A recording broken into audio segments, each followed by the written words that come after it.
Hi, I am Souvanik and welcome to Learnohub, जहां आप पढ़ सकते हैं physics, chemistry, math and biology बिल्कुल फ्री ओनली एट learnohub.com।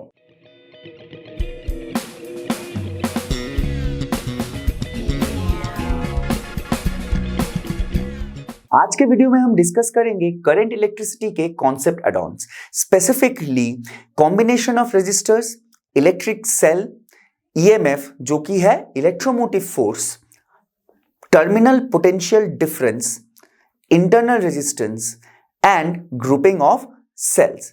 तो बिना देर करते हुए चलिए आगे बढ़ते हैं और डिस्कस करते हैं combination of resistors.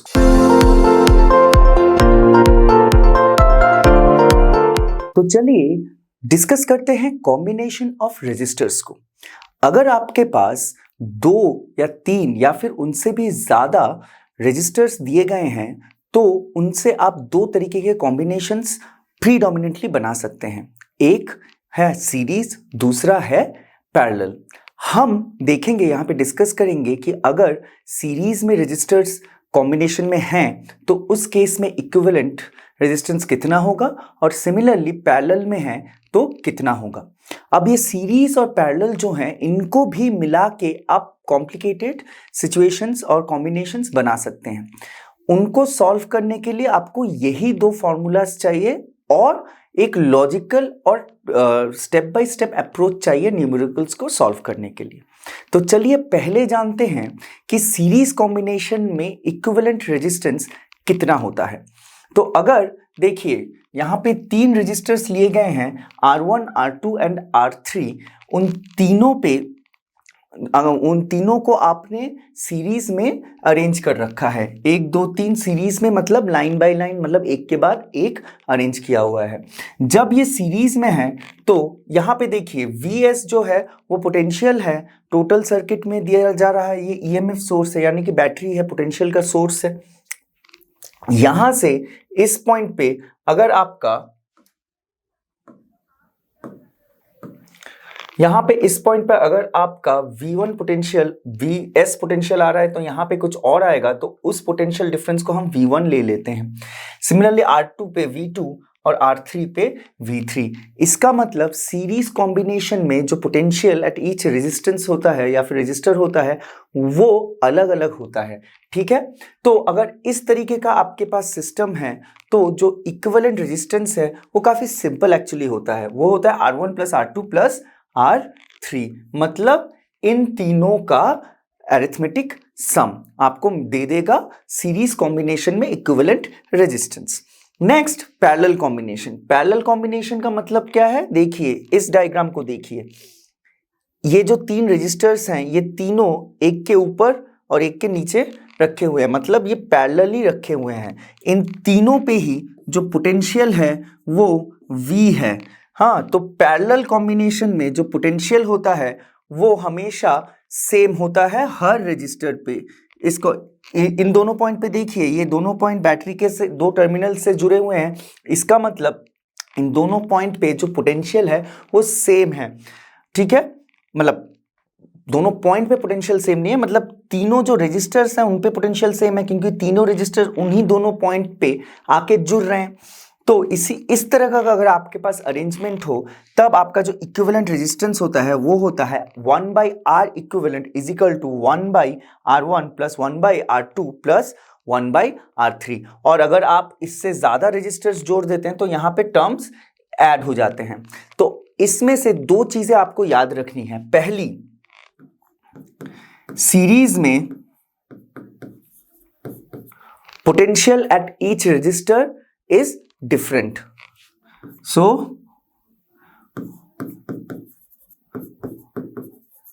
potential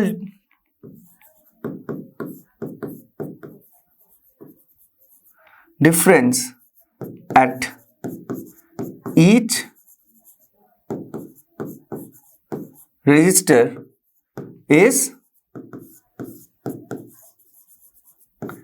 different.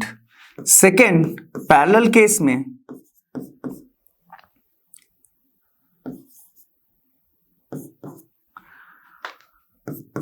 potential difference in each resistor is same. ठीक है, ये सबसे इंपॉर्टेंट पॉइंट है, ये याद रखिएगा क्योंकि ये फॉर्मूला से एविडेंट नहीं होता, ये आपको दिमाग में बैठा के रखना है। फॉर्मूलाज तो दे दिए गए हैं और काफी सिंपल फॉर्मूलाज हैं, ये भी सिंपल फैक्ट है, लेकिन काफी सारे न्यूमेरिकल सॉल्व करने के लिए ये फैक्ट यूज आ जाएंगे आप। तो चलिए एक सवाल कर लेते हैं। सवाल क्या कह रहा है? Find the equivalent resistance between terminal A and E. तो टर्मिनल ए कहाँ है? ये है, और टर्मिनल ई ये रहा। सो टर्मिनल ए और ई के बीच में काफी सारे रेजिस्टर्स हैं। ठीक है, उस टर्मिनल ए और टर्मिनल ई के बीच में जो इक्विवेलेंट रेजिस्टर है वही हमको निकालना है। So given figure when in each resistor is of 2 ohm, मतलब ये जो सारे रेजिस्टर्स हैं वो 2 ओम के हैं।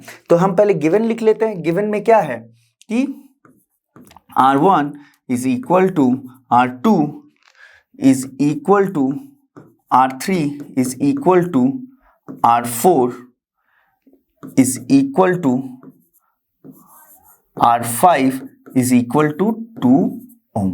तो सारे रेजिस्टर्स जो हैं आपके 2 ओम के लगाए गए हैं। तो अब देखिए इस डायग्राम को थोड़ा अच्छे से देख लेते हैं। देखिए R2 और R3 इन पे पोटेंशियल कभी सेम होगा? पोटेंशियल डिफरेंस नहीं होगा क्योंकि ये सीरीज में है। देखिए यहां से ये अगर जंक्शन हो गया, यहां पे एक लाइन जा रहा है, यहां पे एक लाइन जा रहा है, सिमिलरली इस जंक्शन पे एक लाइन आ रहा है और यहां पे जुड़ रहा है। अगर मैं इस तरीके का लूप लेता हूं, अगर इस तरीके से इस डायरेक्शन में अगर मैं मूव करता हूं, तो इसका मतलब है R2 और R3 जो है क्या है, वो सीरीज में है क्योंकि इसके जो पोटेंशियल डिफरेंस है R2 और R3 का वो डिफरेंट है। ठीक है, सो पहले मैं इसको ऐसे ड्रॉ कर सकता हूं, एक इक्विवेलेंट डायग्राम।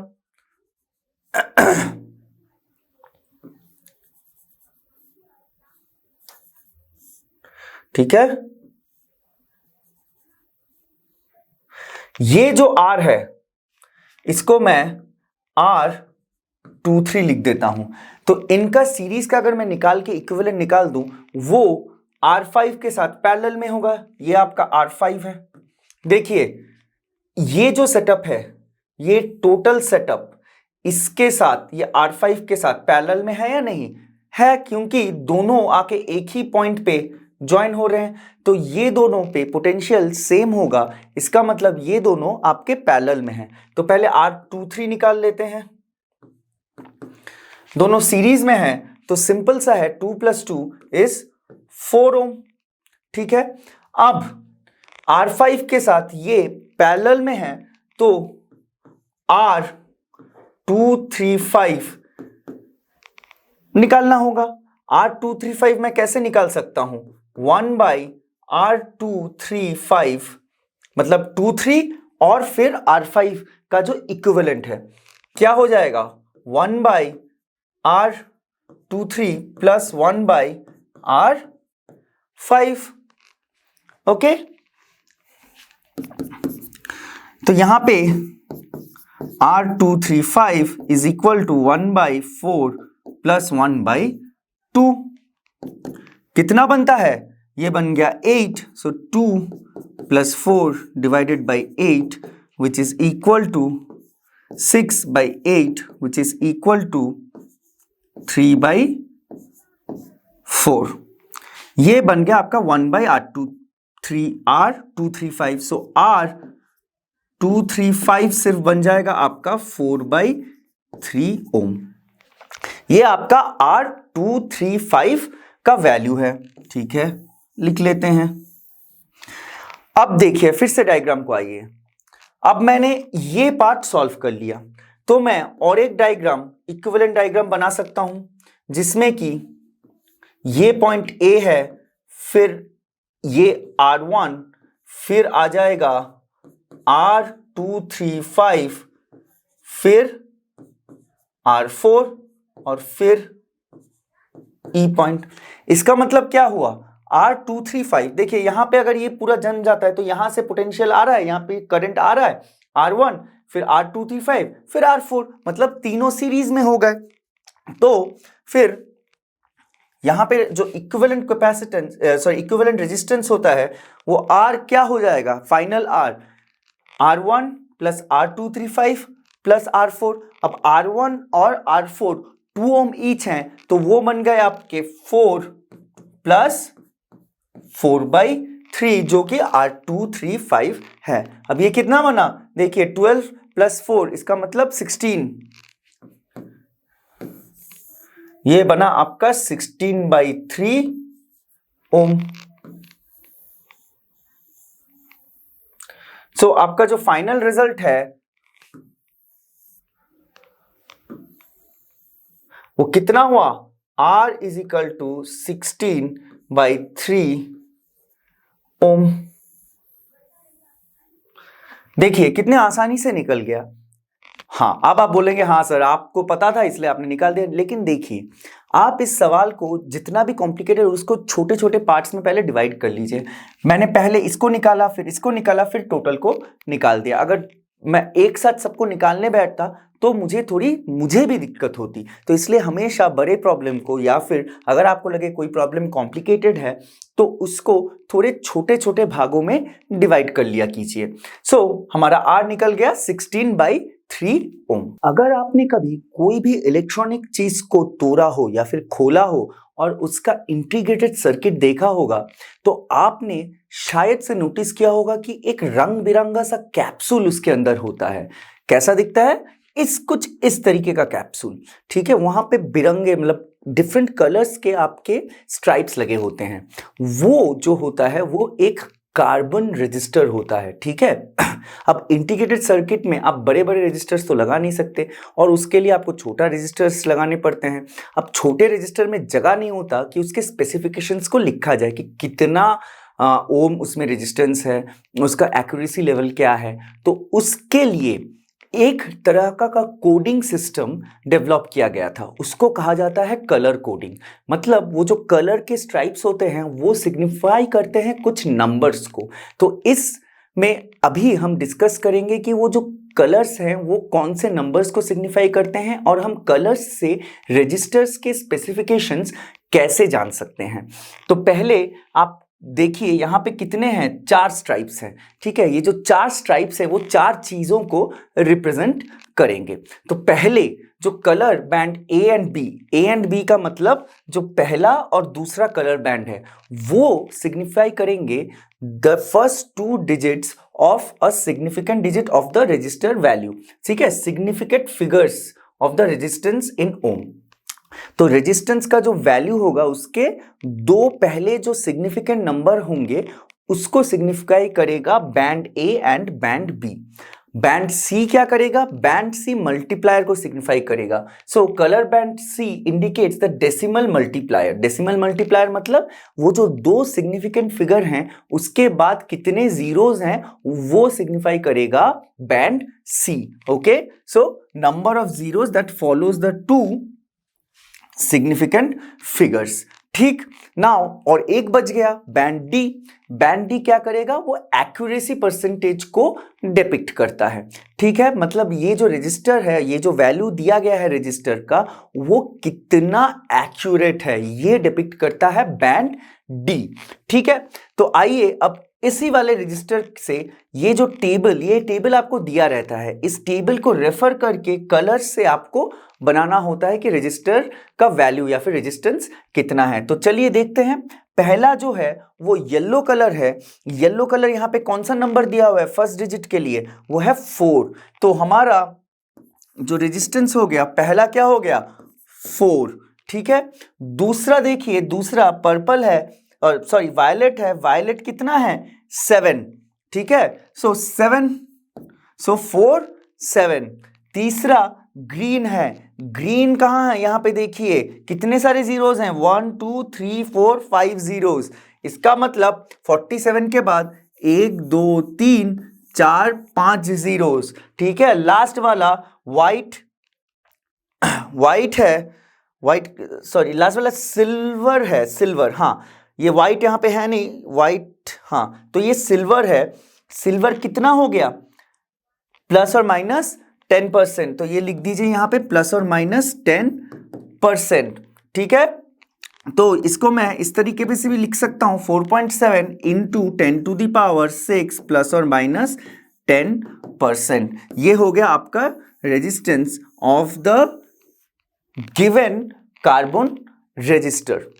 ठीक है, अब आप काफी आसान है, सिर्फ कलर को मैच करना होता है गिवन टेबल के साथ कि कितना उसका वैल्यूज निकलता है। सिर्फ आपको याद रखना है ये 3 चीजें कि कौन सा बैंड किस चीज को सिग्निफाई करता है। आप यहां पे देख लीजिए, सिर्फ मैंने रेफर करके यहां पे निकाल दिया। हम सभी ने कभी ना कभी अपनी जिंदगी में ऐसे डिवाइसेस यूज किए हैं जो बैटरीज पे चलती हैं। फॉर एग्जाम्पल आपका मोबाइल फोन, ठीक है, जिस कैमरा में मैं रिकॉर्ड कर रहा हूं वो कैमरा भी बैटरी यूज करती है। तो ये जो बैटरी है this is nothing but an electric cell. अब ये इलेक्ट्रिक सेल आखिर है क्या, या फिर बैटरी आखिर चीज क्या है? So it is a source of energy. मतलब ये एनर्जी को स्टोर करता है, फिर एज अ सोर्स एक्ट करता है, जिसकी वजह से या फिर जिसके पास कैपेसिटी है कि एक सर्किट में that can maintain a constant flow of charge over a period of time. So that is a definition of an electric cell या फिर battery. So source of energy that maintains a continuous flow of charge in a circuit. अब देखिए यहाँ battery जो होती है वो different sizes की होती हैं। एक ये वाली जो यहाँ पे जो फिगर है वो कार की बैटरी है, बड़ी बड़ी बैटरीज होती हैं वो थोड़ी, ठीक है। और ये वाली आप टॉर्च में डालते हैं, जो सिलिंड्रिकल छोटी वाली पेंसिल बैटरी होती है वो आप टॉर्च में या फिर गेमिंग कंसोल्स में, पहले के गेमिंग कंसोल्स में आते थे निंटेंडो, उसमें डाले जाते थे। आजकल तो ये वाले सिर्फ कुछ ही चीज़ों में डलते हैं, ज़्यादातर यूज इसका तो अभी बंद ही हो चुका है। तो ये जो बैटरी या फिर इलेक्ट्रिक सेल है ये काम आखिर करता कैसे है? तो देखिए यहाँ पे उसके अंदर ये ना केमिकल रिएक्शंस की वजह से इलेक्ट्रिक चार्जेस प्रोड्यूस करता है। हर तरह की बैटरीज, कुछ बैटरीज होती हैं जो डिफरेंट फिनोमिनन, अदर फिनोमिनन पे और या फिर प्रिंसिपल पे रन करती हैं, लेकिन जनरली जो हम मार्केट में देते हैं they run on chemical production of charges. तो उसमें आपके 2 इलेक्ट्रोड होते हैं, एक होता है कैथोड और एक होता है एनोड। कैथोड पॉजिटिव टर्मिनल या फिर पॉजिटिव होता है और जो एनोड होता है वो नेगेटिव होता है। और ये जो कैथोड और एनोड है ये सबमर्ज्ड होते हैं एक इलेक्ट्रोलाइट सॉल्यूशन में। ये जो इलेक्ट्रोलाइट सॉल्यूशन में जब ये सबमर्ज्ड होते हैं उस वजह से एक केमिकल रिएक्शन प्रोड्यूस होता है, जिस रिएक्शन की वजह से यहाँ जो आपने तार लगा दिया है कैथोड और एनोड के बीच में, उस तार में चार्जेस फ्लो होने शुरू हो जाता है या फिर करंट फ्लो होना शुरू हो जाता है। और जब ये इलेक्ट्रोलाइट के अंदर हो जाएगा और ये कनेक्शन कंप्लीटेड होगा तब ये जो आपका लाइट बल्ब है ये जल जाएगा, स्विच ऑन हो जाएगा या फिर जल जाएगा, या फिर आप उससे एनर्जी प्रोड्यूस कर सकते हैं, आप उसको यूज कर सकते हैं डिफरेंट काम को करने। चलिए आगे बढ़ते हैं और डिस्कस करते हैं इलेक्ट्रोमोटिव फोर्स के बारे में। सो ये जो इलेक्ट्रोमोटिव फोर्स या फिर इन शॉर्ट हम बोल सकते हैं ईएमएफ, ये जो है ये एक बैटरी से रिलेटेड क्वांटिटी है। मतलब एक बैटरी का होता है ईएमएफ। सो ये जो ईएमएफ है that is defined as work done by the cell, मतलब सेल मतलब इलेक्ट्रिक सेल या फिर battery, in moving unit positive charge through the entirety और the whole circuit including the cell और inside the cell itself. Okay, मतलब कितना काम एक बैटरी करता है चार्ज को पूरे सर्किट में मूव करने के लिए, एक पॉजिटिव चार्ज को पूरे सर्किट में मूव करने के लिए, इंक्लूडिंग उसके अंदर, एक बैटरी के अंदर भी तो मूव होगा, वो काम भी इंक्लूड किया जाता है। तो फिर वो जो टोटल काम होगा या फिर टोटल वर्क डन होगा that is called as EMF या फिर इलेक्ट्रोमोटिव फोर्स। फोर्स सुन के आप इसको वो क्लासिकल फोर्स मत समझ लीजिए, ये फोर्स नहीं, this is more related to potential difference. Okay, so EMF of the cell is given as epsilon या फिर ई भी लिखा जाता है कभी कभी, is equal to W by Q. W is the work done divided by the charge which is moved. So work done to move the charge is EMF. Okay, now ऐसा unit कितना है? W का क्या होता है ऐसा unit, joule work done का divided by coulomb, so joule by coulomb, या फिर उसको वोल्ट भी कहा जाता है। मैंने अभी भी बोला कि ये पोटेंशियल डिफरेंस के साथ ज्यादा सिमिलर है, तो ये वोल्ट भी देखिए पोटेंशियल डिफरेंस का भी ऐसा यूनिट है और ईएमएफ का भी ऐसा यूनिट है। फोर्स का ऐसा यूनिट कितना है, यस वो न्यूटन होता है, लेकिन यहां पे देखिए बोला तो इलेक्ट्रोमोटिव फोर्स जाता है, लेकिन ऐसा यूनिट पोटेंशियल के साथ सेम है। So if work done is 1 joule and charge is 1 coulomb, then our E और epsilon which is EMF is equal to 1 volt. तो चलिए इलेक्ट्रिक सेल से रिलेटेड एक और चीज को भी डिस्कस कर लेते हैं, वो है आपका इंटरनल रेजिस्टेंस। किस चीज का इंटरनल रेजिस्टेंस, सेल का internal resistance. So the internal resistance is defined as resistance offered by the electrolyte. Electrolyte किसके अंदर होता है, सेल के अंदर होता है, of the cell to the flow of the current through it. मतलब जब चार्जेस इलेक्ट्रिक सेल के अंदर से फ्लो कर रहे हैं तो इलेक्ट्रोलाइट जो रेजिस्टेंस ऑफर करता है और या फिर रेजिस्टेंस करता है उस फ्लो के अगेंस्ट, वो होता है इंटरनल रेजिस्टेंस। उसका ऐसा यूनिट क्या होगा, रेजिस्टेंस है तो obviously ohm. Okay, now it is represented in a circuit diagram like this. आपका ये जो E लिखा हुआ है वो हो गया आपका बैटरी या फिर EMF का सोर्स, और ये जो छोटा r है that is the internal resistance, और एक्सटर्नल रेजिस्टेंस तो ऐसे लगा हुआ है, रेजिस्टेंस मतलब कोई डिवाइस भी लगा हो सकता है। Now internal resistance of a cell depends on some quantities.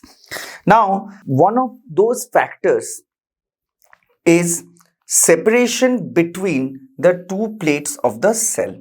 अब देखिए ये समझिए आपका एनोड और कैथोड है, और ये आपका इलेक्ट्रोलाइट में सबमर्ज्ड है इतना पार्ट, ठीक है। इनके बीच का जो डिस्टेंस होगा d, उस पे ये डिपेंड करेगा। और किस तरीके से डिपेंड करेगा, it will be directly proportional. मतलब d जितना ज्यादा होगा उतना ही ज्यादा रेजिस्टेंस होगा। So R is directly proportional to D, याद रखिएगा इसको। अच्छा ये क्यों हो रहा है, देखिए जितना डिस्टेंस होगा एक चार्ज को, एक मतलब इस वाले से इस वाले के लिए आने के लिए, मतलब एक पॉइंट से दूसरे पॉइंट जाने के लिए ज्यादा डिस्टेंस ट्रैवल करना होगा। अगर ज्यादा डिस्टेंस ट्रैवल करना होगा तो ज्यादा टाइम तो लगेगा ही। तो इसीलिए आप बोल सकते हैं कि ये जो रेजिस्टेंस है, और ये जो रेजिस्टेंस ये डेवलप कैसे होता है कि एक मटेरियल में आप देखिए आप खुले में चल रहे हैं और भीड़ एरिया में चल रहे हैं, तो आपको एक पॉइंट से दूसरे पॉइंट जाने के लिए क्या होगा, ज्यादा टाइम लग जाएगा भीड़ एरिया में। यहां पे देखिए इलेक्ट्रोलाइट कुछ रेजिस्टेंस प्रोड्यूस कर रहा है against the flow of charge. अब जितना टाइम वो इलेक्ट्रॉन जो है वो इलेक्ट्रोलाइट के अंदर ट्रैवल करेगा, वो रेजिस्टेंस उतने ज्यादा टाइम के लिए उस पे एक्ट करेगा, तो इसलिए इलेक्ट्रॉन को ज्यादा टाइम लग जाएगा कवर करने में एरिया। तो इसीलिए जो डिस्टेंस अगर आप बढ़ाएंगे दो प्लेट्स के बीच में, तो रेजिस्टेंस का वैल्यू भी बढ़ता रहता है। Now it is inversely proportional to the plate area dipped into the electrolyte. Plate area मतलब ये जो एरिया है जो कि डिप है इलेक्ट्रोलाइट पे अंदर। जितना एरिया आप डिप करेंगे उतना ज्यादा केमिकल रिएक्शन होगा, इसलिए उतने ज्यादा चार्जेस प्रोड्यूस हो सकते हैं और फास्टर प्रोड्यूस हो सकते हैं। तो इसीलिए जो रेजिस्टेंस है एक बैटरी का इंटरनल रेजिस्टेंस, वो कम होगा अगर ज्यादा एरिया सबमर्ज्ड होगा इलेक्ट्रोलाइट में एक इलेक्ट्रोड का। Now third point, it also depends on the nature of the electrolyte. अगर इलेक्ट्रोलाइट ही ऐसा है जिसका रेजिस्टेंस कम प्रोड्यूस करता है, तो वहां पे internal resistance of a cell कम होगा। अगर वो ज्यादा प्रोड्यूस करता है तो इंटरनल रेजिस्टेंस ज्यादा होगा। कॉन्सेंट्रेशन पे भी डिपेंड करता है। अगर वो ज्यादा हेविली कॉन्सेंट्रेटेड होगा तो जो कोलिजन्स होंगे तो वहां पे ऑब्स्ट्रक्शंस ज्यादा होंगे चार्ज को फ्लो करने के लिए। Now temperature of the electrolyte as well, अगर एक इलेक्ट्रोलाइट ठंडा या फिर गर्म है उस पे भी डिपेंड कर जाएगा आपका बैटरी का इंटरनल रेजिस्टेंस। अगर कोई चीज ज्यादा गर्म है तो उसमें क्या होता है, उसमें केओस ज्यादा हो जाता है, वो ज्यादा उसके जो मॉलिक्यूल्स हैं वो ज्यादा वाइब्रेट करने लगते हैं, ठीक है। तो ये जो तीन फैक्टर्स हैं, मतलब तीन तो नहीं है, देखिए 1 2 3 4 5, ये जो 5 हैं ये है फैक्टर्स जिन पे internal resistance of a cell depend करता है। ठीक है, अब आपने जान लिया कि इंटरनल रेजिस्टेंस कैसे किस चीज पे डिपेंड करता है, कौन कौन से फैक्टर्स पे डिपेंड करता है, हमने उसका डेफिनेशन भी जान लिया। अब आगे चलिए और जानते हैं कि ये जो इंटरनल रेजिस्टेंस है इसकी वजह से आप एनर्जी या फिर पोटेंशियल में क्या मतलब क्या चेंजेस आते हैं, ईएमएफ में क्या चेंजेस आते हैं। आइए चलिए अब डिस्कस कर लेते हैं टर्मिनल पोटेंशियल डिफरेंस के बारे में।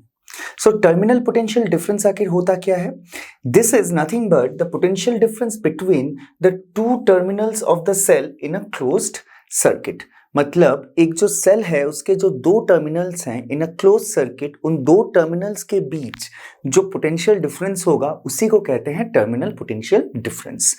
Now terminal potential difference of a cell is always less than the EMF of the cell. जो V होता है terminal potential difference V is always less than EMF. So V is always less than EMF। Okay, now represented as V, SI unit क्या होगा? Volt होगा, क्योंकि potential difference ही है, so SI unit is volt. Now relation between terminal potential difference, EMF of the cell and internal resistance of a cell. अब देखिए, हमने जब इंटरनल रेजिस्टेंस पढ़ा था तो हमने बोला था या फिर डिस्कस किया था कि इंटरनल रेजिस्टेंस की वजह से EMF कैसे इफेक्ट करता है और उसकी वजह से क्या होता है, यही हम जानेंगे।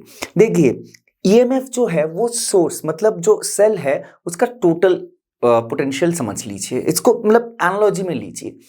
उसके बाद इंटरनल रेजिस्टेंस आता है। So EMF is the maximum that the cell can have, like energy और the potential difference the cell can have. उसके बाद जो इंटरनल रेजिस्टेंस आता है उसकी वजह से कुछ करंट उस रेजिस्टेंस को या फिर कुछ एनर्जी उस रेजिस्टेंस को ओवरकम करने में खर्च हो जाते हैं, तो थोड़ा कम करंट सर्किट पे फ्लो करता है। वो जो करंट है वो अब किसी और पोटेंशियल से रिलेटेड होगा, क्योंकि आप देखिए V जो है पोटेंशियल जो है it is equal to IR। तो अगर करंट कम हो गया इसका मतलब पोटेंशियल भी कम ही है। वो पोटेंशियल जो है वो है आपका टर्मिनल पोटेंशियल डिफरेंस। मतलब जो सेल के अंदर जितना भी EMF हो, इंटरनल रेजिस्टेंस की वजह से EMF घट के सेल के बाहर जितना आपका पोटेंशियल डिफरेंस मिल रहा है वही है terminal potential difference. So now if no current is drawn from the cell, अगर आप सेल को ओपन रखें मतलब सेल सर्किट पे लगाए नहीं तो कोई करंट ड्रॉ नहीं होगा। उस केस में I जो है वो 0 होगा और V जो है वो इप्सिलॉन से इक्वल होगा।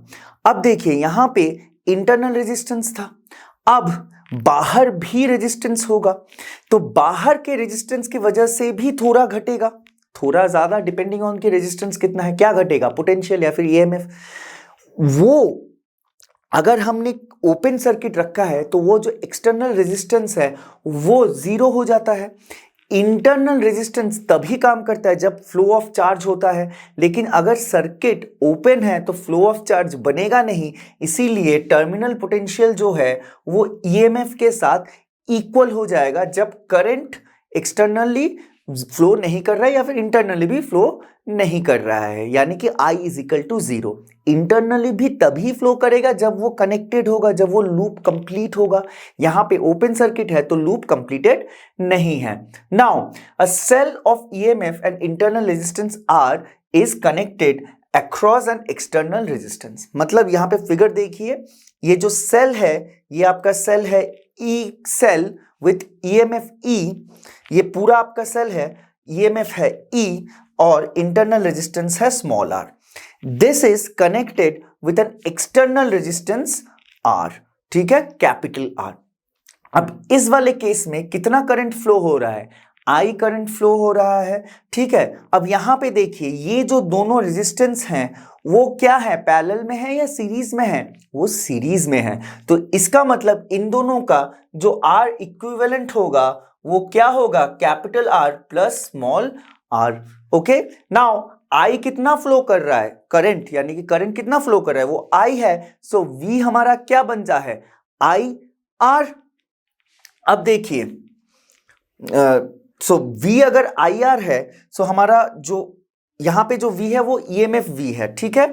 Now so I is equal to EMF या फिर epsilon divided by R plus small r।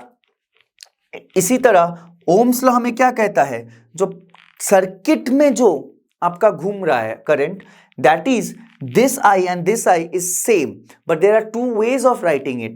One is कि सोर्स से कितना आप ले रहे हैं, और सेकेंड इज उतना ले रहे हैं तो फिर पोटेंशियल कितना बन रहा है। तो अब V is equal to I R, अब I के जगह पे आप E by R plus R डाल दीजिए। यहां पे देखिए, so V is equal to I R. Now that means V is equal to epsilon R plus R, और यहां पे V के नीचे R, ठीक है। हमें चाहिए क्या, हमें स्मॉल r चाहिए, क्योंकि इंटरनल रेजिस्टेंस हमें पता नहीं है, एक्सटर्नल रेजिस्टेंस तो हमने दिया हुआ है। पोटेंशियल को हम मेजर कर सकते हैं, ये जो टर्मिनल पोटेंशियल है इसको हम मेजर कर सकते हैं।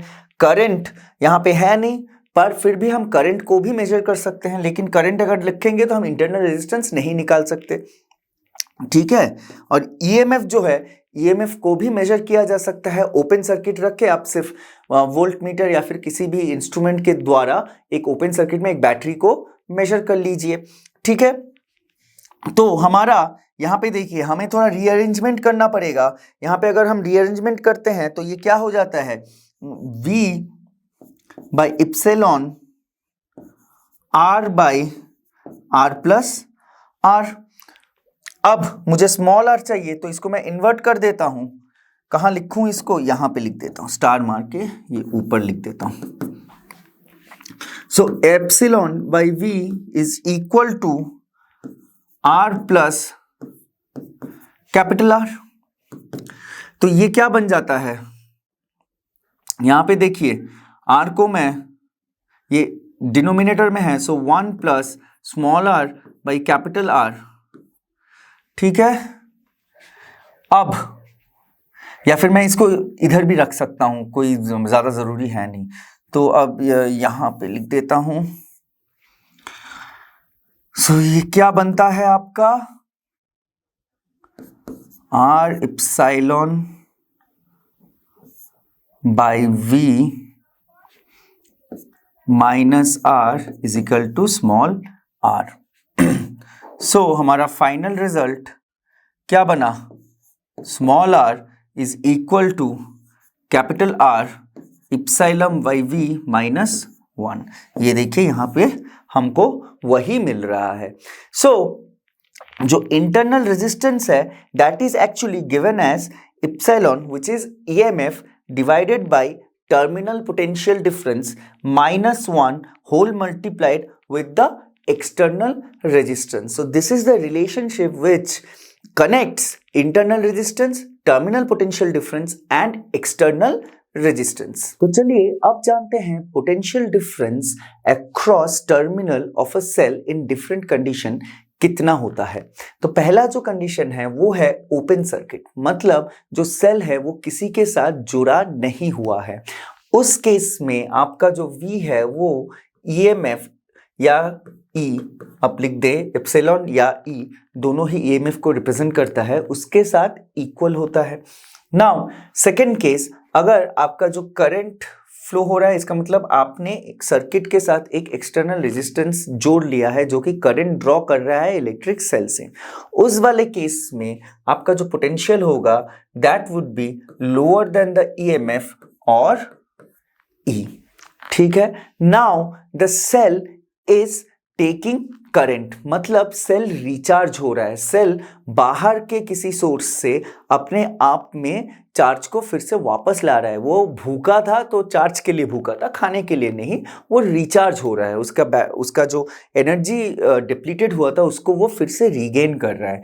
उस केस में जो V है that would be greater than epsilon या फिर E, and V is actually epsilon plus I small r, और इस केस में V is epsilon minus I r। Now the third case is cell is short circuited, मतलब जो battery के एक terminal से दूसरे टर्मिनल आपने सिर्फ तार से जोड़ दिया, उसमें ना रेजिस्टेंस लगाया ना कोई और डिवाइस लगाया, सिर्फ एक टर्मिनल से दूसरे टर्मिनल को जोड़ दिया, उस केस में आपका जो V होगा वो 0 बन जाएगा। क्यों बन जाएगा? क्योंकि दोनों टर्मिनल में फिर पोटेंशियल जो है वो सेम हो जाएगा, आपने दोनों को कनेक्ट कर दिया है। ठीक है, अगर दोनों पे पोटेंशियल सेम है, जो टर्मिनल पोटेंशियल डिफरेंस है वो तो 0 होना ही था, तो इसीलिए V will be equal to 0 in a short circuited case. तो चलिए एक छोटा सा सवाल भी कर लेते हैं। तो सवाल क्या कह रहा है? सवाल कह रहा है कि पहले एक बैटरी था जिसपे हमने वोल्टमीटर से उसका ईएमएफ मेजर किया, ठीक है, वो कितना निकला?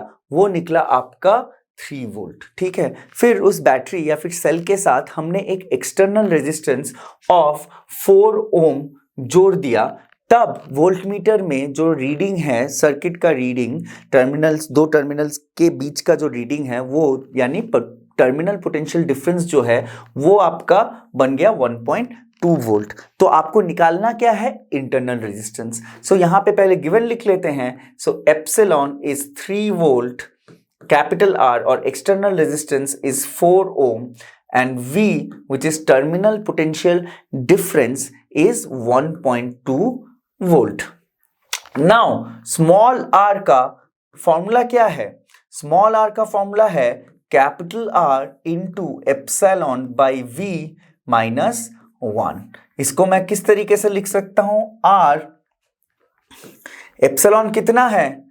3, V कितना है? 1.2, पर 1.2 को मैं 12 into 10 to the power minus 1 या फिर 10 बाई, इस केस में 12 और ऊपर मैं इंटू 10 लिख सकता हूं, और ये बन गया -1। तो इसको कैलकुलेट करते हैं। सो R कितना है? 4, 3 इंटू 10 30 माइनस 12, यहाँ पे एलसीएम ले लिया है और यहाँ पे रह गया 12, तो ये कैंसल्स आउट, ये रह गया 3। सो 30 माइनस 12 कितना होता है? 18। सो 18 by 3 ohm, which is equal to 6 ohm. So our internal resistance for this question or for this problem is 6 ohm. तो चलिए अब हम डिस्कस करते हैं सीरीज ग्रुपिंग ऑफ बैटरीज या फिर इलेक्ट्रिक सेल को। सीरीज ग्रुपिंग मतलब अगर एक के बाद एक बैटरी कुछ इस तरीके से लगे हों, तब उसका इक्विवेलेंट ईएमएफ, इंटरनल रेजिस्टेंस और बाकी सारी चीजें कैसे होती हैं। यहां पे देखिए मैंने n number of batteries series में लगाई हैं, वहां पे हर एक बैटरी पे जो ईएमएफ है उसका वैल्यू E है और इंटरनल रेजिस्टेंस R है। अगर, और यहाँ पे देखिए जो सारे टर्मिनल्स हैं वो positive negative positive negative positive negative और उसी तरह गए हुए हैं। ठीक है, अगर ऐसा आपके पास केस हो तो वहां पे जो इक्विवेलेंट ईएमएफ होगा वो NE होगा।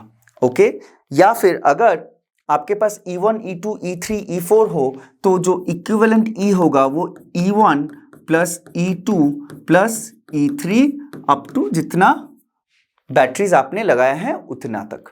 ठीक है, अब एक चीज आप ध्यान रखिए, अगर किसी एक, समझिए यहां पे ये E1 है फिर E2 है, लेकिन जो टर्मिनल्स हैं वो रिवर्स्ड हैं।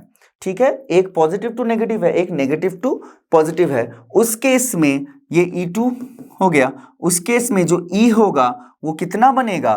E1 minus E2। ओके, तो यहां पे टर्मिनल्स पे भी डिपेंड करता है, नॉट ओनली सीरीज या पैरेलल पे। ठीक है, जो इंटरनल रेजिस्टेंस है वो तो हम जानते हैं R है, सीरीज में है, सो NR मतलब R1 plus R2 plus R3। NR general case में कितना लिख सकते हैं? R1 plus R2 plus R3। ठीक है, so the main current, okay, current from each cell कितना होगा? NE टोटल, ठीक है, divided by R plus external resistance plus the total internal resistance. ठीक है, ये आपका बन गया क्या? जो current from each cell. Now potential difference across external resistor और एक्सटर्नल रेजिस्टेंस, यहाँ पे इन दो पॉइंट्स के बीच में जो पोटेंशियल डिफरेंस होगा that is given as V, which is IR। अब I कितना है, NE by R plus NR। In case of her EMF same है तब, अगर नहीं है तो ये वाला E, यहाँ पे E कैलकुलेट करके फिर आप लिख सकते हैं। सिमिलरली R के केस में भी वही है। Now potential difference across each cell, ये टोटल पोटेंशियल डिफरेंस है, तो ईच सेल पे जो पोटेंशियल डिफरेंस होगा वो V बाई N होगा। यहां पे इसी केस में हो सकता है क्योंकि E सारे अलग अलग नहीं है बल्कि सेम है। नाउ इफ R मतलब external resistance is way greater than the sum of total internal resistance, then the cell should be connected in series to get the maximum current। तो अगर आप देख रहे हैं कि रेजिस्टेंस, जो एक्सटर्नल रेजिस्टेंस है वो जितने आपके सेल हैं उन सब के इंटरनल रेजिस्टेंस के सम से ज़्यादा है, बहुत ज़्यादा है, तभी आप सीरीज में बैटरीज को लगाएं ताकि आप सबसे ज़्यादा करंट उन बैटरी से या फिर उस सेटअप से एक्सट्रैक्ट कर सके। आइए अब डिस्कस कर लेते हैं पैरेलल ग्रुपिंग ऑफ सेल्स को।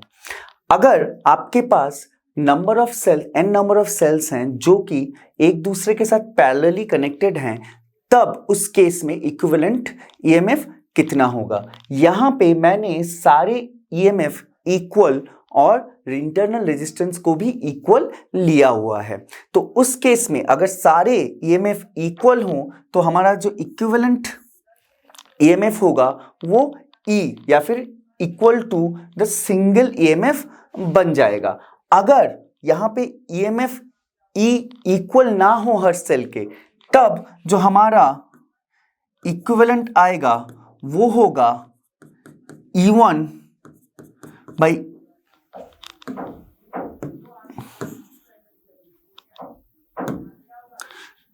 R1 plus E2 by R2 and goes on, divided by 1 by R1 plus 1 by R2 plus जितने आपके बैटरीज हैं उतने टर्म्स। अब देखिए यहाँ पे जब मेरा E और R सेम है तो ये क्या हो गया, यहाँ पे सब मैं R को कॉमन ले सकता हूँ, E को भी कॉमन ले सकता हूँ। सो 1 बाई R कट जाएगा, ऊपर क्या रह जाएगा N, नीचे भी N, वो भी कैंसिल हो जाएगा, तो सिर्फ E रह जाता है। तो ये हमारा है general formula.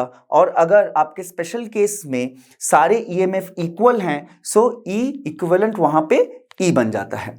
Now equivalent internal resistance, ये आसान है, सारे जो रेजिस्टेंस है वो आपके पैरेलल हैं, तो इस केस में सारे R हैं तो R बाई N, अगर सारे R ना हो तो क्या होगा, 1 by R equivalent is 1 by R1 plus 1 by R2 plus जितने तक हैं।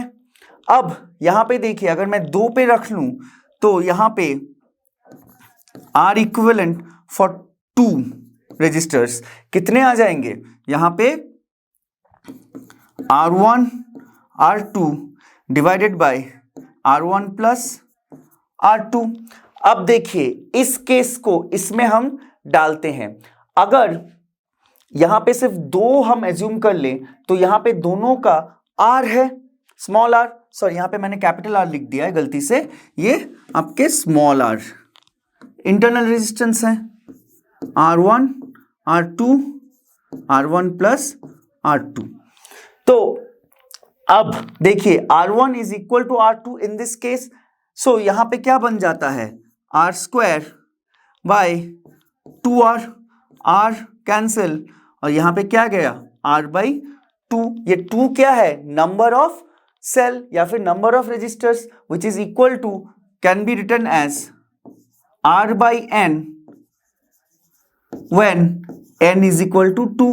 तो यहां पे देखिए जब आपके पास सारे रेजिस्टेंस के वैल्यू सेम हो तब R बाई N बन जाता है आपका इक्विवेलेंट रेजिस्टेंस, अदरवाइज आपको इस फॉर्मूला के थ्रू, मतलब पैरेलल रेजिस्टेंस हो तो वो जो हमने फॉर्मूला पढ़ रखा है उसी फॉर्मूला के थ्रू आपको कैलकुलेट कर लेना चाहिए। ठीक है, नाउ द मेन करंट, ठीक है, आई इन द सर्किट कितना होगा, E by external resistance R plus the equivalent resistance और the internal equivalent internal resistance R by N। इस केस में अगर ये वाला केस नहीं है, E बाई आर तो रहेगा, लेकिन R बाई N की जगह पे आपको इक्विवेलेंट इंटरनल रेजिस्टेंस जो आपने कैलकुलेट किया है उसको लिखना है। ठीक है, now current from the cell, each cell से कितना करंट आएगा will be I divided by N। जितने सेल हैं उसको आप डिवाइड कर दीजिए टोटल करंट के साथ, तो आपको ईच सेल का करंट निकल जाएगा। बट ये सिर्फ इसी केस में है क्योंकि यहाँ पे जो ईएमएफ है E वो सेम है ईच सेल का। Okay, now potential difference across external resistance, again इन दो पॉइंट्स पे जो पोटेंशियल डिफरेंस है is equal to potential difference across is equal to V is equal to I R। Now next point, current through the external resistance, again current through the external resistance, external resistance कौन सा है, ये वाला resistance, capital R वाला resistance, ठीक है, is maximum when external resistance much smaller than the net internal resistance of the cell। तो अगर आपके पास ऐसा है कि नेट जो इंटरनल रेजिस्टेंस है वो एक्सटर्नल रेजिस्टेंस से काफी ज्यादा बड़ा है, तभी पैरेलल वाले केस में मैक्सिमम करंट एक्सटर्नल रेजिस्टेंस से फ्लो होगा। मतलब मैक्सिमम करंट के लिए इस केस में कंडीशन क्या बन गया, external resistance is smaller than the internal resistance which is R by N इस केस में। ठीक है, जनरल केस में आप क्या लिख सकते हैं, R is less than internal resistance का इक्विवेलेंट। ठीक है, मतलब सबको मिला के, सारे इंटरनल रेजिस्टेंस को मिला के जो इक्विवेलेंट इंटरनल रेजिस्टेंस है उससे जब कैपिटल R या फिर एक्सटर्नल रेजिस्टेंस बहुत ज्यादा कम होगा तभी एक्सटर्नल रेजिस्टेंस के थ्रू जो करंट होगा वो मैक्सिमम होगा in case of parallel grouping of cells. तो चलिए अब डिस्कस करते हैं mixed grouping of electric cell के केस को। तो यहां पे क्या हो रहा है, यहां पे देखिए आपके पास n नंबर ऑफ सीरीज में सेल हैं और m नंबर पैरेलल में, मतलब टोटल नंबर ऑफ सेल जो हो गए वो आपके बन गए m इंटू n।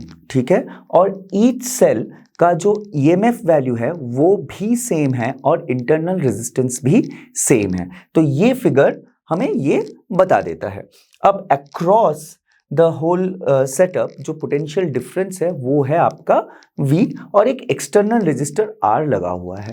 अब अगर आपके पास ऐसा सिस्टम दिया हो तो उसमें क्या क्या आपके आउटपुट्स होंगे, इक्विवेलेंट रेजिस्टेंस या फिर इक्विवेलेंट पोटेंशियल और इक्विवेलेंट करंट होंगे। आइए चलिए उसको डिस्कस करते हैं। तो पहला हमारा है इक्विवेलेंट EMF। तो हमने पहले भी इसको डिस्कस किया था कि अगर आपका सीरीज में है तो उसको आपको ऐड कर देना है। मतलब यहाँ पे अगर E1, E2, E3 up to E1 होता तो E equivalent E1 plus E2 plus E3 plus जब तक जितने सारे सेल्स हैं उतने EMF आपके मिलते और उसको आप ऐड कर देते। और अगर पैरेलल में हो तो हमें पता है कि अगर वो सेम नहीं है EMF वैल्यू तो कैसे निकालना है, कैसे निकालना है। अगर दो के केस में हमने देखा था कि E1 बाई R1 जहाँ पे R1 इंटरनल रेजिस्टेंस है plus E2 by R2 whole divided by 1 by R1 plus 1 by R2। इस केस में सारे सेम हैं तो आपका वहाँ पे सिर्फ E ही आ जाएगा। मतलब पैरेलल के जितने भी आपके M हो, N हो, 4 हो, 5 हो, कोई फर्क नहीं पड़ता, जितने भी आपके जो इलेक्ट्रिकल सेल हैं वो जितने पैरेलल में होंगे उनके अगर EMF सेम होते हैं तो इक्विवेलेंट EMF भी E ही होता है, मतलब उन्हीं का वैल्यू होता है। तो इस केस में सारे इक्वल हैं तो यहाँ पे सिर्फ सीरीज वाला ही इक्विवेलेंट देगा और जो पैरेलल जितने सेल्स हैं उनका तो सिर्फ हमको लिख ही देना है। तो यहाँ पे देखिए सीरीज में कितने हैं, n नंबर ऑफ सेल हैं, तो जो पोटेंशियल है या फिर EMF है n नंबर ऑफ सेल को ऐड करने से कितना होगा, Ne, ठीक है। तो एक लाइन में, हर लाइन में हमें Ne इक्विवेलेंट EMF मिलेगा। अब अगर हर लाइन में Ne मिल रहा है और सारे लाइन आपके पैरेलल हैं एक दूसरे से, तो उनका जो टोटल इक्विवेलेंट वो क्या बन जाएगा, वो सिर्फ Ne ही रह जाएगा। तो यहाँ पे इसीलिए आपका जो इक्विवेलेंट EMF है वो Ne ही है, ठीक है। Now equivalent internal resistance of the combination. अब देखिए रेजिस्टेंस भी सेल के साथ ही आ रहे हैं, इंटरनल रेजिस्टेंस। तो यहाँ पे N रेजिस्टेंस आपके किस में है, सीरीज में है, तो वहां पे क्या बन गया, NR उनका इक्विवेलेंट। और M रेजिस्टर्स मतलब ये जो N है वो N M बार पैरेलल में है, तो यहाँ पे इसी तरीके से NR हर सीरीज का जो कॉम्बिनेशन है वो आपको NR देगा। फिर सारे पैरेलल जो है, मतलब NR कितने सारे पैरेलल है, M तक पैरेलल है, सो NR डिवाइडेड बाई M। तो यहाँ पे देखिए R इक्विवेलेंट भी आपका NR डिवाइडेड बाई M हो जाएगा, क्योंकि पैरेलल में अगर हमारे पास इक्वल रेजिस्टेंस पैरेलल में हो तो हम उसको सिंपली उसका इक्विवेलेंट रेजिस्टेंस कितना निकाल सकते हैं, R बाई M। तो यहाँ पे R बाई M और सीरीज में NR, तो आपका जो इक्विवेलेंट रेजिस्टेंस हो गया वो हो गया NR by M। Next, main current flowing through the load. Main current कितना होगा, जो टोटल EMF या फिर equivalent EMF divided by the total resistance in the circuit. Total resistance in the circuit क्या होगा, अब एक्सटर्नल रेजिस्टेंस जो कि है आपका R और equivalent and equivalent internal resistance added to it. तो यहाँ पे देखिए NE आपका total equivalent EMF due to the cell, और R वो हो गया आपका external resistance, plus NR by M वो आपका इक्विवेलेंट इंटरनल रेजिस्टेंस देता है। तो ये आपका बन गया करंट का फॉर्मूला, और M को अगर हम ऊपर ले जाते हैं तो वो क्या बन जाता है, MNE डिवाइडेड बाई देखिए MR प्लस NR। ओके, तो ये आपका current in the whole system, ठीक है। Current flowing through the load. Load मतलब क्या है, लोड मतलब ये रेजिस्टेंस, इसको एक्सटर्नल रेजिस्टेंस को कभी कभी लोड भी बोला जाता है। Now potential difference across the load वो क्या है, V मैंने पहले ही डिफाइन कर दिया है V। अब V क्या होगा, V is equal to I which is the current across the load multiplied by the load which is the resistance R। So V is IR, ठीक है। तो चलिए अब आगे बढ़ते हैं और जानते हैं कि करंट फ्रॉम ईच सेल वो कितना होता है। तो जितने भी सेल आपके सीरीज में हैं वो आपको I ही दे रहे हैं, मतलब ईच सेल सीरीज में अगर रहेंगे तो वो जो करंट आपको प्रोवाइड करेंगे वो हो जाएगा आपका I। लेकिन जो पैरेलल में है वो ईच सेल का जो प्रोडक्शन है करंट का वो बन जाएगा आपका total current divided by number of cell in parallel. और जब हम ये सीरीज और पैरेलल के कॉम्बिनेशन को मिला के बनाएंगे तो सीरीज से तो I ही आ रहा है ईच सेल का, लेकिन पैरेलल में जितने सेल हैं उसमें I बाई M आ रहा है। तो यहाँ पे एक सेल सीरीज में भी है और पैरेलल में भी है, बोथ है, तो उस सेल से जो आपका करंट आ रहा है वो आपका बन जाएगा I बाई M, मतलब करंट अक्रॉस द लोड या फिर resistor divided by the number of cell in parallel. Okay, now potential difference across each cell. अब देखिए जो ईच सेल है उससे कितना पोटेंशियल डिफरेंस जनरेट हो रहा है। जो सीरीज वाले हैं उन सबके पोटेंशियल को मिला के आपका V बनता है, और जो पैरेलल है उन केस में जितना पोटेंशियल एक का होगा उतना ही टोटल का होगा पैरेलल वाले केस में। तो इस केस में V प्राइम जो potential due to each cell है वो क्या बनता है, V बाई N, मतलब number of cell in series. So total potential across the load divided by number of cell in series. Okay, now total number of cell मैंने पहले ही discuss कर लिया है, वो है M इंटू M। यहां पे देखिए N number of cells in series, M in parallel, so N into M। Now, current through the external resistance is maximum when external resistance is equal to the total internal resistance of the cell। मतलब इस वाले case में जो current है external resistance से गुजर रहा है वो तभी मैक्सिमम होगा जब आपका R external resistance will be equal to equivalent internal resistance of all the cells. Equivalent internal resistance क्या है? NR/M। सो मैं इसको लिख सकता हूं R is equal to NR/M, जहां पे R है जो छोटा r, that is internal resistance of each cell. तो चलिए एक सवाल भी कर लेते हैं। ये सवाल क्या पूछ रहा है? ये पूछ रहा है find the EMF and internal resistance of single battery which is equivalent to the combination of 3 batteries as shown in the figure. मतलब यहां पे देखिए आपके पास 3 बैटरियां हैं, ओके ठीक है, ये बैटरी नंबर 1, ये 2, ये 3। अब इन 3 बैटरियों को हमें नहीं चाहिए, हमें सिर्फ एक बैटरी चाहिए जिसका इक्विवेलेंट EMF और इक्विवेलेंट इंटरनल रेजिस्टेंस इन तीनों बैटरी का इक्विवेलेंट रेजिस्टेंस और EMF के साथ इक्वल हो। मतलब इन तीनों को हटा के हमें एक ही बैटरी बैठाना है, तो इन तीनों का मुझे इक्विवेलेंट EMF और इक्विवेलेंट इंटरनल रेजिस्टेंस निकालना है। तो पहले इस सेटअप को देख लेते हैं जो कि पैरेलल में है, ओके। अब जब पैरेलल में है, EMF का फॉर्मूला, इक्विवेलेंट EMF का फॉर्मूला क्या लिखा गया था? इन केस जब EMF अलग अलग हो, यहां पे देखिए एक का 10 वोल्ट है, एक का 4 वोल्ट है, तो अलग अलग है। यहां पे एक और चीज गौर करने वाली बात है, यहां पे टर्मिनल -2 प्लस है और यहां पे टर्मिनल +2 माइनस है। तो जो प्लस साइन था बीच में फॉर्मूला में, वो एक्चुअली रिवर्स माइनस हो जाएगा क्योंकि यहां पे टर्मिनल्स रिवर्स हो रहे हैं। तो हमारा जो इक्विवेलेंट E होगा इन दोनों का, उसको मैं E प्राइम लिखता हूं, that will be E1 by R1 minus E2 by R2 divided by 1 by R1 plus 1 by R2। अब देखिए E1 कितना है? 10 volt, so 10 divided by R1 कितना है? 2 माइनस E2 कितना है? यहां पे फिगर देखिए 4 और R2 2, so minus 4/2 divided by again 1/2 plus 1/2। तो ये कितना बनता है? देखिए 2 का मैं एलसीएम ले लूं, ये सारे 2 कट जाते हैं। यहां पे क्या बनता है? नीचे डिनोमिनेटर में 2, ऊपर क्या बनता है? 6, ठीक है। ये कितना हुआ? EMF है, सो वोल्ट। सो ये बन गया आपका 3 वोल्ट। ये आपका equivalent EMF of this 2 battery हो गया। अब इंटरनल रेजिस्टेंस भी निकाल लेते हैं इन दोनों का।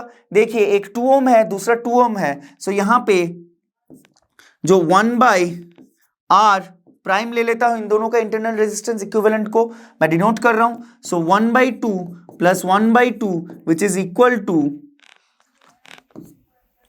1। सो हमारा जो R प्राइम है, सॉरी यहां पे ओम नहीं होगा, सो हमारा R प्राइम कितना बनता है? 1 ओम, ठीक है। तो ये बन गया E प्राइम जो कि है इंटरनल, सॉरी E प्राइम जो कि है EMF for these 2 cells, equivalent EMF, और R प्राइम जो कि है internal resistance for equivalent internal resistance for these 2 cells, okay. अब फिगर को एक बार ध्यान दीजिए, हमने इन दोनों का इक्विवेलेंट निकाल लिया। अब ये जो है ये इन दोनों के इक्विवेलेंट के साथ सीरीज में होगा, लाइक दिस।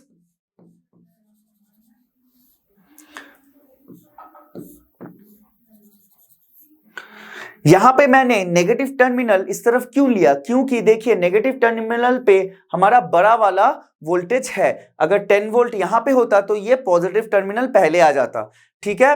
अब सीरीज में है तो हमारा जो इक्विवेलेंट E है वो क्या होगा? दोनों को ऐड करना होगा, लेकिन यहां पे भी टर्मिनल डिफरेंस है। देखिए पॉजिटिव टू नेगेटिव, फिर यहां पे नेगेटिव टू पॉजिटिव, ये 6 वोल्ट वाला, ये आपका 3 वोल्ट वाला। तो यहां पे ये क्या होगा?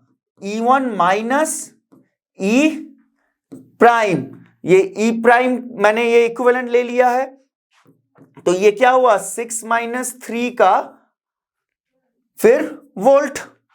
So this means our E is 3 volts.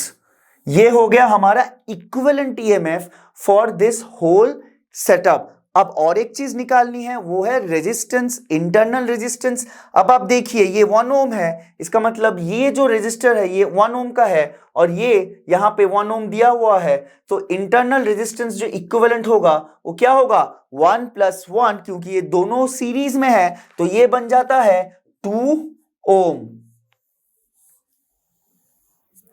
Okay, तो हमारे ये जो दो आंसर्स हैं जो कि पूछे गए हैं सवाल में कि इंटरनल रेजिस्टेंस और इक्विवेलेंट EMF, ये दोनों हमारा निकल गया फॉर दिस पर्टिकुलर फिगर। आइए अब चलते हैं और डिस्कस करते हैं one of the most important laws of your 12th standard, which is Kirchhoff's law.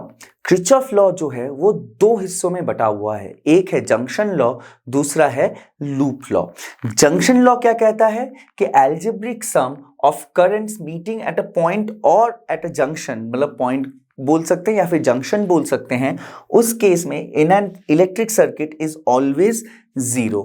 मतलब अगर आपके पास कोई जंक्शन है, ठीक है, उसमें उस जंक्शन पे जो करंट एल्जेब्रिक सम होगा, फॉर एग्जांपल देख लीजिए यहाँ पे, ये समझ लीजिए I अंदर जा रहा है, ये जो I अंदर जा रहा है, यहाँ पे I बाहर जा रहा है, तो यहाँ पे 3 I है, लेकिन डायरेक्शन 2 I का टुवर्ड्स द जंक्शन है, तीसरे का अवे फ्रॉम द जंक्शन है। सो फोर्थ वायर में उसी डायरेक्शन में करंट और उतने ही वैल्यू का करंट होगा, ताकि इस पॉइंट पे जो total algebraic sum of current हो वो 0 हो। तो इस केस में यहां पे भी I बाहर ही जाएगा। यहां को समझने के लिए एक आसान तरीके से आप समझ सकते हैं कि जितना करंट जंक्शन पे एंटर होगा उतने ही वैल्यू का करंट जंक्शन से बाहर जाएगा। इसका मतलब at any given point of time junction पे जो एल्जेब्रिक सम ऑफ करंट है वो 0 रहेगा। ठीक है, नेक्स्ट पॉइंट या फिर next Kirchhoff's law, Kirchhoff's loop law, वो क्या कहता है? Algebraic sum of charges in an potential around any closed loop involving resistors and cell in the loop is 0। मतलब इसका मतलब हुआ कि अगर आपके पास कोई क्लोज्ड लूप है तो उसमें चाहे जितने भी रेजिस्टर्स या फिर सोर्सेस ऑफ एनर्जी जिसको हम सेल कहते हैं वो लगे हों, डजंट मैटर, उसका जो टोटल पोटेंशियल होगा किसका, उस क्लोज्ड सर्किट का, वो 0 होगा। ठीक है, so the summation of all the algebraic sum of the potentials in a closed loop is always 0। Kirchhoff's laws जो दो लॉ हैं वो हमें काफी मदद करते हैं न्यूमेरिकल्स को सॉल्व करने के लिए, पर उसके लिए हमें एक साइन कन्वेंशन चाहिए होता है ताकि हम क्रिचॉफ्स लॉ को एफिशिएंटली यूटिलाइज कर सकें। तो जो साइन कन्वेंशन है वो दो तरीके हैं। पहला क्या कहता है कि change in potential in transversing a resistance in the direction of the current is -IR। मतलब अगर कोई रेजिस्टर है, ये समझ लीजिए रेजिस्टर है और करंट इस डायरेक्शन में जा रहा है, ठीक है, और हम जो लूप में मूव कर रहे हैं वो भी इसी डायरेक्शन में है, तब जो पोटेंशियल ड्रॉप अक्रॉस R होगा वो -IR होगा। और अगर उल्टे डायरेक्शन में जा रहे हैं, मतलब करंट इस डायरेक्शन में है, ये आपका रेजिस्टर बन गया R और हम इस डायरेक्शन में हैं, तब जो पोटेंशियल होगा वो IR होगा। ठीक है, in opposite direction is IR, in the same direction is -IR। ठीक है, now change in potential in transversing a EMF source, ये तो रजिस्टर सोर्स को हमने निकाल लिया। अब EMF सोर्स के लिए क्या है? From negative to positive terminal. अब नेगेटिव टू पॉजिटिव टर्मिनल मतलब क्या? जो बड़ा वाला डंडी होता है वो पॉजिटिव होता है और जो छोटा वाला डंडी होता है वो नेगेटिव होता है।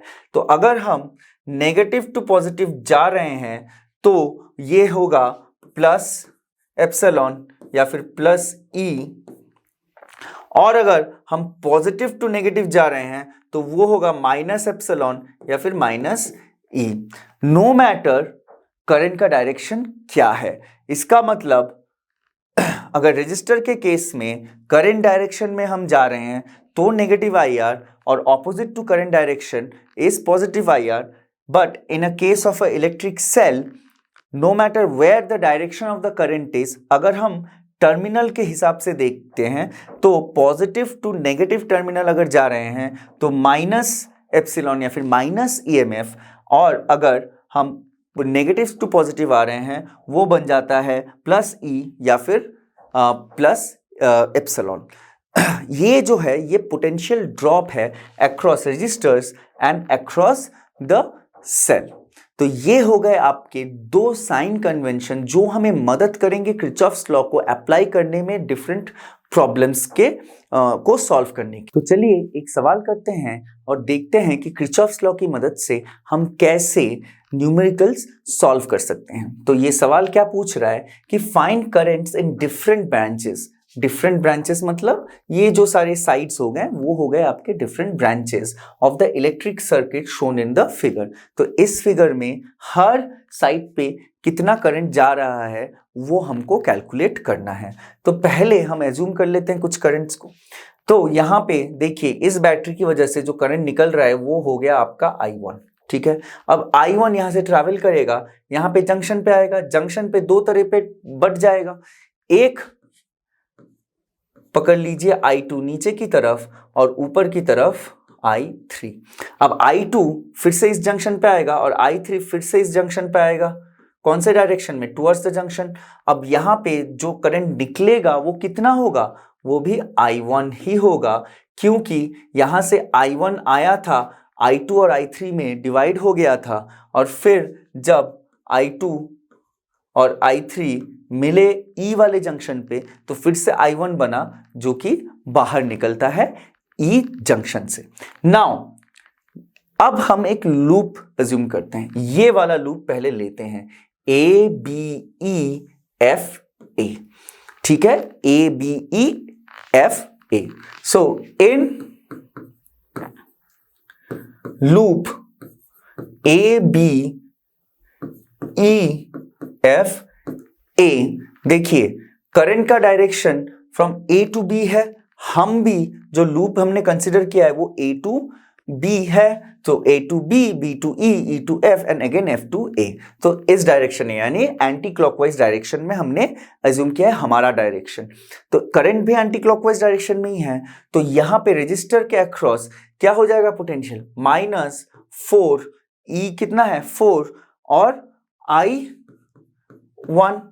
अब देखिए इस वाले पे B टू E पे माइनस से पॉजिटिव जा रहा है इस बैटरी पे 4 वोल्ट वाले पे, तो यहां पे ये बन गया आपका +4। अब फिर से अगेन E टू F क्या हो रहा है? करंट के डायरेक्शन में हम जा रहे हैं, क्योंकि रजिस्टर है तो करंट का डायरेक्शन इंपॉर्टेंट है।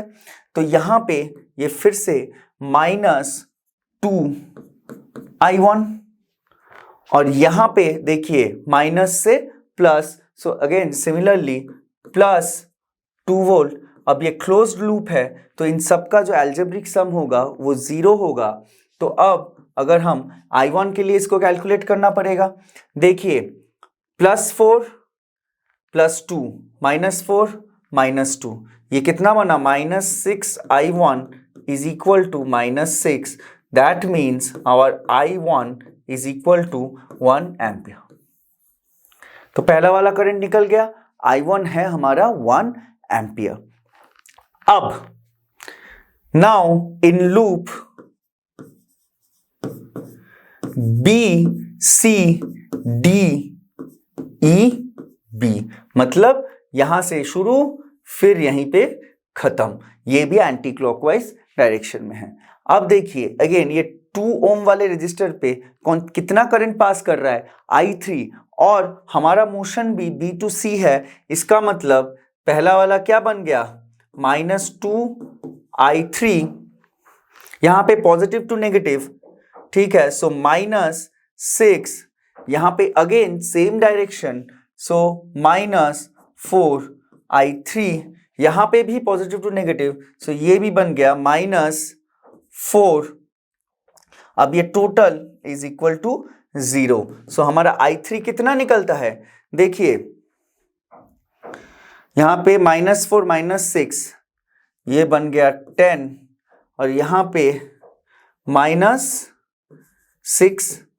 I3, तो हमारा I3 ये, हाँ ठीक है, +10 है। सो I3 हमारा बनता है -10/6, क्योंकि -6 को मैंने डिनोमिनेटर में ले लिया तो सामने एक माइनस साइन आ गया।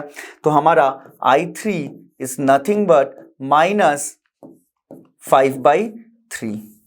अब आप बोलेंगे ये माइनस साइन क्या है? इसका मतलब है हमने पहले जिस डायरेक्शन में I3 को एज्यूम किया था which was B to C, actually I3 is flowing from C to B, या फिर I3 इज एक्चुअली फ्लोइंग यहां पे इस डायरेक्शन में B to E, D, C and then B।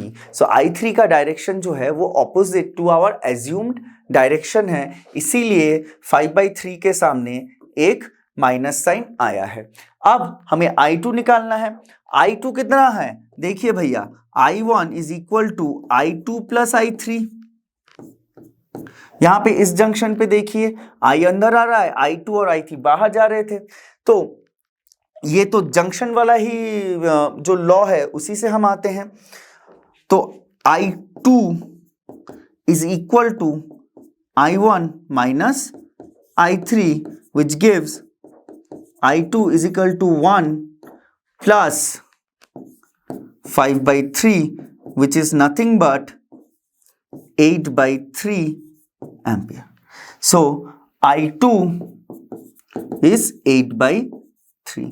तो हमारे तीनों, और कोई करंट है क्या बाकी रह गया?